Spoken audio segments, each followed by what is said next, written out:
গোশতকে মাংস বলা কি হারাম?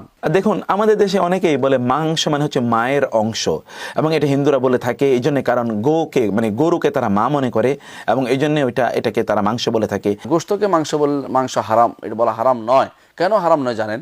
গোশত ফার্সি শব্দ, আর মাংস হয়তো ভারতীয় হিন্দি কোনো শব্দ, বাংলা বা সংস্কৃত শব্দ হতে পারে।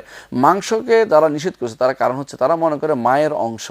কিন্তু আসলে দেখেন, মাংস যারা লেখে তারা ভালো বুঝতে পারে যে অংশ লিখতে হয় তালিবাস্য, আর কিন্তু মাংস লিখতে দন্তস্ব। সুতরাং গোশতকে মাংস বললে কিছুই হবে না, কোনো সমস্যা নেই। এটা আমাদের একটা ভুল চিন্তা থেকে সেটা আসছে, এটা হতে পারে। হ্যাঁ, সাংস্কৃতিক কিছু শব্দ আছে, যেমন ধরুন মুসলিমরা জল বলে না, হিন্দুরা জল বলে, এরকম কিছু শব্দ আছে। এই সকল শব্দগুলো সাংস্কৃতিকভাবে, যেমন হিন্দুরা অবতীর্ণ হওয়া বলে, আমরা অবতীর্ণ হওয়া বলি না, আমরা বলি নাজিল, কারণ অবতার থেকে এসেছে। ওরা লক্ষ্মী বলে, আমরা এই সকল শব্দগুলো ব্যবহার করি না। ইত্যকার কিছু শব্দ আছে, এগুলো কালচারালি, এগুলো রিলিজিয়াস বিলিফগুলোকে ইঙ্গিত করে।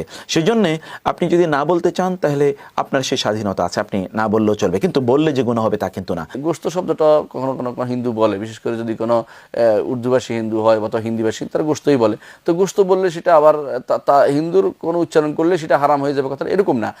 আকিদাগত কোনো বিরোধ না থাকলে, শারঈ কোনো বিরোধ না থাকলে যে কোনো শব্দই মুসলিমরা ব্যবহার করতে পারে।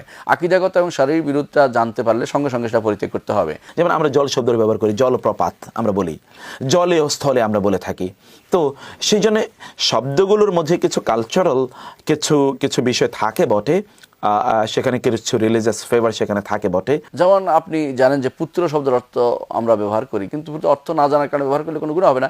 যে ব্যক্তি জানবে যে পুত্র হচ্ছে পুত নামক নরক থেকে যার মাধ্যমে ত্রাণ পাওয়া যায়, পুত্র, এটা যদি মনে করা হয় তাহলে সেটা নিষেধ। তখন যার মনে এটা আসবে তার অবশ্যই সেটা পরিত্যাগ করতে হবে, তাকে ছেলে বলতে হবে বা আমার বৎস বলতে হবে, কিন্তু সেটাকে তখন আর পুত্র বলা যাবে না। এরকম কিছু শব্দ আছে যেগুলো কোনো ধর্মের বিশেষ কোনো একটা সিম্বল বহন করে, কোনো একটা আকীদা বহন করে, কোনো শব্দের বিশেষ সেরকম কিছু থাকলে আপনি সেটাকে অবশ্যই অ্যাভয়েড করতে হবে। আপনি গোশত ব্যবহার করতে পারেন, এটা মুসলিমরা ব্যবহার করে সচরাচর, তবে কেউ মাংস বললে গুনাহ হবে না ইনশাআল্লাহ। গোশতকে মাংস বলে কোনো সমস্যা নেই, কারণ আমরা এখানে কোনো শারঈ অথবা আকীদাগত বা শরীয়তগত বা এরকম কোনো মাকরুহ কোনো কিছু আমরা দেখতে পাচ্ছি না, সেজন্য এটা কোনো নিষেধাজ্ঞা নেই।